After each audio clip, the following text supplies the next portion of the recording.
Hello guys, आज होता आमच्या गावात फॅन्सी ड्रेस कॉम्पिटिशन आणि इथं शोना बघा मस्त राधा बनलेली, भाविक बघा जादू बनला आहे. इथं कोण सारे बाबू होता तर छोटा पंडित बनलेला.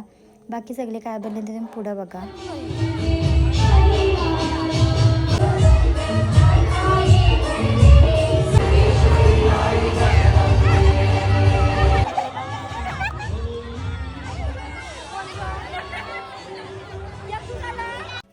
यो बाबू ॲनाबेला बनलेला, पण जेव्हा याला विचारला की तू काय बनलास तर यो माईकमध्ये बोलला मी ॲनाकोंडा बनलोय.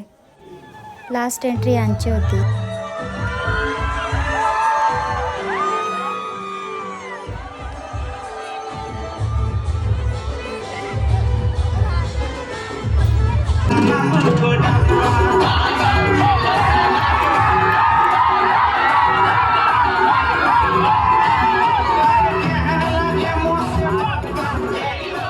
कमेंट करून सांगा तुम्हाला कोणचा लुक जास्त आवडला.